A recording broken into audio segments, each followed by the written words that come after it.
GFZ centre for Jio सायन्सच्या मते भूकंपाचं केंद्र म्यानमारमध्ये होतं, असं असोसिएटेड प्रेस या वृत्तसंस्थेने सांगितलंय. हे झटके इतके जोरदार होते की मोठमोठ्या इमारती अचानक हलायला लागल्या. या भूकंपाची तीव्रता 7.7 असल्याचं सांगण्यात आलं. तर चीनची सरकारी वृत्तसंस्था शिन्हुआनं चायना अर्थक्वेक नेटवर्क सेंटरचा हवाला देत भूकंपाची तीव्रता 7.9 असल्याचं म्हटलंय. बँकॉकमध्ये भूकंपानंतर लोकांना सुरक्षित स्थळी हलवण्यात आलं आणि बचाव कार्याला सुरुवात केली गेली.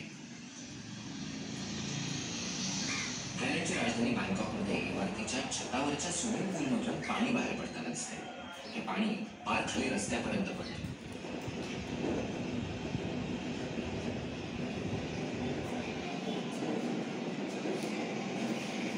भूकंपाचे धक्के बसताच थायलंडमधल्या सरकारनं आपत्कालीन बैठका घेतल्या. चीनमध्येही भूकंपाचे धक्के जाणवले. सोशल मीडियावर असे अनेक व्हिडिओ शेअर करण्यात आले.